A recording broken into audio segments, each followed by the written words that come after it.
नमस्कार। सुर्खियों के बाद अहम खबर की बात करेंगे। रायपुर से पुलिस के साथ शिक्षक अभ्यर्थियों की धक्का मुक्की हुई है। दरअसल ये सीएम हाउस के घेराव की कोशिश कर रहे थे। बीएड डीएड प्रशिक्षित 9 माह से बाधित प्रक्रिया को पूर्ण करने और शिक्षक भर्ती की मांग को लेकर प्रदर्शन कर रहे हैं। प्रदेश भर के अभ्यर्थी आज राजधानी में जुटे हैं। अपनी मांगों को लेकर ये सीएम हाउस का घेराव करने के लिए निकले थे। स्मार्ट सिटी दफ्तर के सामने पुलिस ने इन्हें रोक दिया तो स्थितियां कुछ ऐसी बन गई, धक्का मुक्की की स्थिति बन गई। मार्च 2019 में विज्ञापन निकला, दिसंबर तक ये पूरी प्रक्रिया होनी थी। बार बार प्रक्रिया अटकती गई।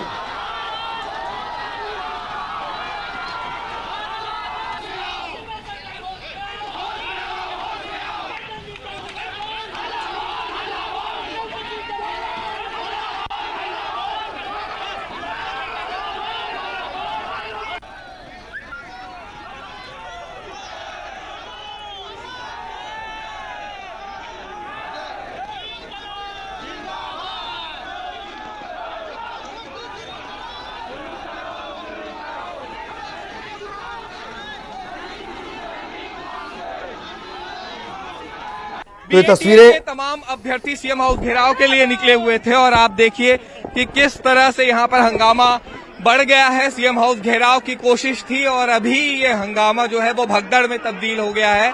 पुलिस को यहाँ पर बल प्रयोग करना पड़ रहा है। काफी झूमा झटकी का माहौल आपको नजर आएगा और ये देखिए कि पूरे प्रदेश भर से जो अभ्यर्थी हैं वो यहाँ पर कोरोना काल में अपनी मांगों को लेकर के यहाँ पहुंचे हैं।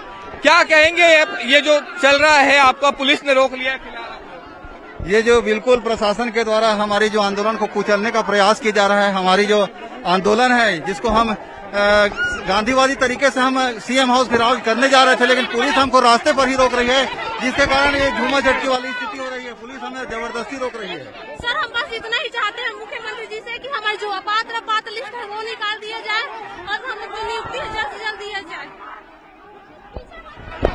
ये देख सकते हैं तस्वीरें हैं कि किस तरह से ये प्रदर्शन के लिए निकले हुए थे। बैरिकेड्स यहाँ पर लगाए गए और उसके बाद अपनी मांगों को लेकर के काफी आक्रोशित यहाँ पर ये युवा दिखाई दे रहे हैं। 14,000 से भी ज्यादा अभ्यर्थियों को नियुक्ति की मांग यहाँ पर की जा रही है और पुलिस को यहाँ पर बल प्रयोग करना पड़ रहा है। आप देखिए कि किस तरह से पुलिस भी आपको नजर आएगी।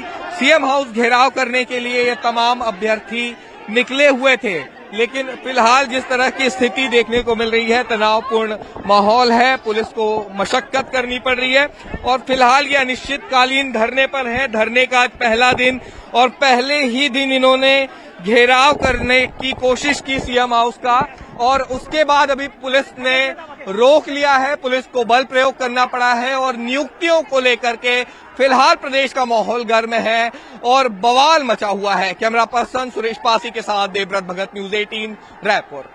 छत्तीसगढ़ में लगातार नियुक्तियों को लेकर के बवाल मच रहा है और इस वक्त जो सड़कों पर आपको नजर आ रहे हैं ये बीएड डीएड के अभ्यर्थी हैं जिनका चयन हुआ है और अभ्यर्थियों को शीघ्र जल्दी नियुक्ति देने की ये मांग चल रही है और फिलहाल सीएम हाउस के घेराव के लिए तमाम लोग निकले हुए थे, लेकिन फिलहाल स्मार्ट सिटी दफ्तर के सामने इन्हें रोक लिया गया है। किस तरह की मांगे हैं ये जान लेते हैं। सबसे पहले बताइए कि यहाँ पर जो रोका गया है, आप लोगों का प्रदर्शन चल रहा है, क्या कुछ मांगे हैं, क्या कुछ बातें सरकार तक? हमने एग्जाम दिलाया था, हमारा एग्जाम 1.5 साल हो चुका है। 14,580 चयनित शिक्षक अभ्यर्थी हैं, उनको नियुक्ति चाहिए। हमें हमारे हर तबके को नियुक्ति चाहिए, बस हमारी बस इतनी। कितने लोग इससे प्रभावित हैं, कितने की संख्या है? 14,580 पदों पे लगभग 22,000 लोग का वेरिफिकेशन होना है। पूरे 22,000 लोग प्रभावित हैं आज और हमारी सिर्फ एक ही मांग है कि भाई प्रक्रिया को पूर्ण कर लें। आप मत दो नियुक्ति, अभी स्कूल खुलेगा तब नियुक्ति देना, पर पूरी प्रक्रिया को कम से कम पूर्ण कर दिया जाए ताकि जब स्कूल खुले तब सरकार हमको नियुक्ति दे दे। अच्छा, ये भी देखने को मिल रहा है कि अभी आप लोगों ने आज पहले ही दिन सीएम हाउस का घेराव कर लिया, आगे की क्या रणनीति है? क्या सरकार के कानों तक के बात आप आज सीएम हाउस के घेराव तक पहुंचाने की कोशिश की? अगर मांगे पूरी नहीं होती है तो अब क्या करेंगे? अगर हमारी मांग पूरी नहीं होती तो कल से हम अनिश्चितकालीन भूख हड़ताल में बैठेंगे और तब तक बैठेंगे जब तक कि हमारी मांग पूरी नहीं हो जाती। बिल्कुल, मांगों को लेकर के अनिश्चितकालीन हड़ताल ये करेंगे और फिलहाल आप ये देखिए कि तमाम बड़ी संख्या में लोग यहाँ पर पहुंचे हुए हैं। ये वो लोग हैं जो कि भर्ती का इंतजार कर रहे हैं और फिलहाल पुलिस ने इन्हें रास्ते में ही रोक लिया है, आगे जाने की अनुमति नहीं दी गई है। मंशा थी सीएम हाउस घेराव करने की, अपनी बात पहुंचाने की, लेकिन फिलहाल पुलिस ने यहां पर इन्हें रोक लिया है और अभी इनकी मांग है कि जब तक इनकी नियुक्ति नहीं होगी तब तक ये अनिश्चितकालीन धरने पर रहेंगे और भूख हड़ताल भी जारी रहेगी। कैमरा पर्सन सुरेश पासी के साथ देवव्रत भगत, न्यूज 18 रायपुर। ये तस्वीरें आप लगातार देख रहे हैं। देवव्रत आपको नजर आ रहे होंगे, इस वक्त वो खड़े हुए हैं, झूमा झटकी के हालात बन गए। देवव्रत, सबसे पहले तो 14,580 इसके तकरीबन ये संख्या है। सरकार की दिक्कत क्या है? देखिए, शराब बंटवाई जा सकती है, नहीं हो रहा है तो आप घर घर शराब बुला के पी लो, तो शराब से तो जरूरी है शिक्षक। सरकार का क्या तर्क है इसके पीछे?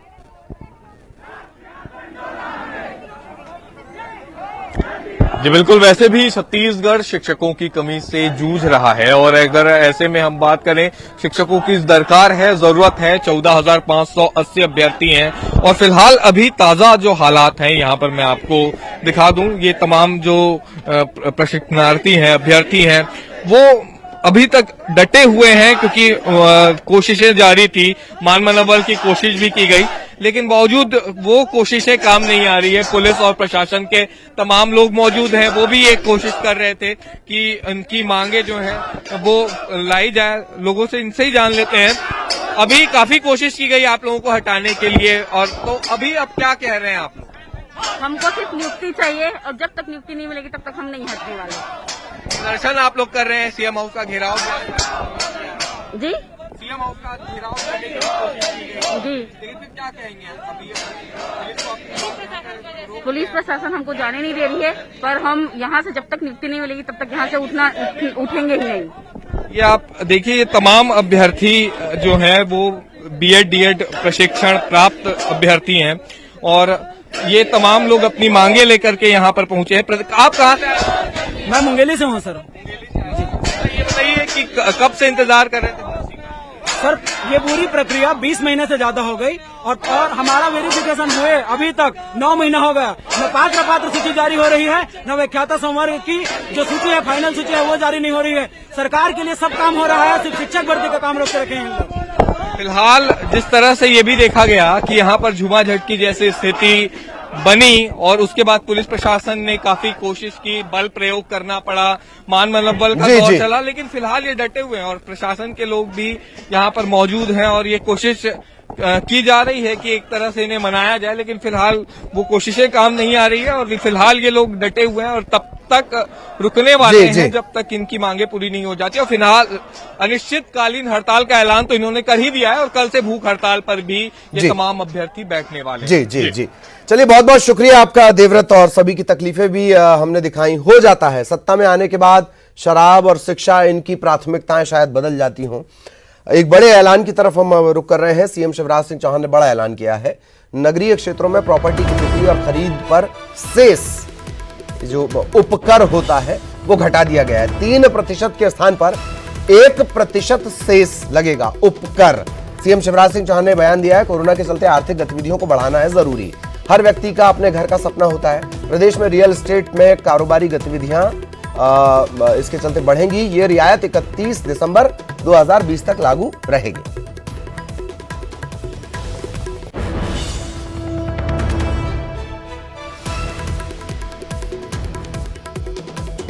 तो जो उपकर होता है 3% अब तक वो लिया जाता था, मतलब प्रॉपर्टी की खरीद बिक्री या रजिस्ट्रेशन जो इसमें शामिल है, नई प्रॉपर्टी की खरीद बिक्री है, प्रॉपर्टी का नामांतरण है एक नाम से दूसरे नाम पर, ये तमाम तरह की गतिविधियां, इन पे 3% सेस लगा करता था। चूंकि प्रॉपर्टी लाखों में करोड़ों में पहुंचती है, लिहाजा ये उपकर भी काफी ज्यादा हुआ करता था। अब उसे 3% से घटाकर 1% कर दिया गया है। और सीएम शिवराज सिंह चौहान ने ये भी कहा है कि एक तो आर्थिक गतिविधियों को बढ़ाना जरूरी है और दूसरा हर व्यक्ति का अपना घर का सपना होता है, तो सपना भी है इसमें और बाजार भी है इसमें। अनुराग हमारे साथ जुड़े हुए हैं। अनुराग, और बहुत आसान शब्दों में आप हमारे दर्शकों को समझाएं, ये सभी पर लागू होगा मेरा ख्याल है।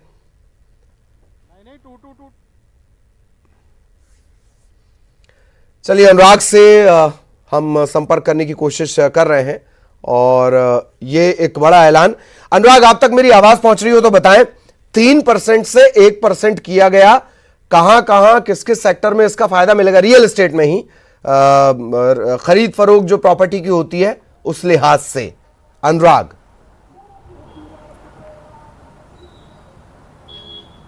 बिल्कुल, देखिए रियल एस्टेट कारोबार को किस तरीके से अब गति दी जाए, इसको लेकर शिवराज सरकार का ये बड़ा फैसला माना जा सकता है, क्योंकि बीते कुछ महीनों में यदि देखें तो रियल एस्टेट कारोबार मंदी के दौर से गुजर रहा था और जो ज़मीन और मकान और जो फ्लैट है उसकी खरीद फरोख्त में जो है काफ़ी कमी आई थी। लेकिन अब शिवराज सरकार ने इस को गति देने के लिए एक बड़ा फैसला लिया और इसके तहत अब जो भी प्रॉपर्टी की खरीदी होगी या बेचा जाएगा उस पर जो 3% का सेस लगाया जाता था उसको घटाकर 1% करने का ये फैसला हुआ है और ये 31 दिसंबर 2020 तक ये व्यवस्था लागू रहेगी। तो सरकार की मंशा इस बात को लेकर है कि आर्थिक गतिविधियों को अब किस तरीके से पटरी पर लाया जाए, किस तरीके से रियल एस्टेट कारोबार को आगे बढ़ाया जाए, उसी के मद्देनजर सरकार ने ये बड़ा फैसला लिया है। इसका असर उन प्रॉपर्टीज पर पड़ेगा जो कोरोना संकट काल के चलते हुए अभी तक बिक नहीं पा रहे थे, क्योंकि महंगाई के कारण लोगों पर अब प्रॉपर्टी खरीदने की क्षमता कहीं ना कहीं कम हो गई थी। तो सरकार ने अब इसमें एक बड़ी राहत देते हुए सेस को कम करने का फैसला किया है, यानी कि प्रॉपर्टी खरीदने और बेचने को लेकर जो 3% सेस लगता था वो घटकर अब 1% लगेगा। चलिए, बहुत बहुत शुक्रिया अनुराग आपका इस तमाम जानकारी के लिए। 3% जो सेस लगा करता था उपकर, उसे अब 1% कर दिया गया है। ब्रेक के लिए रुक रहे हैं।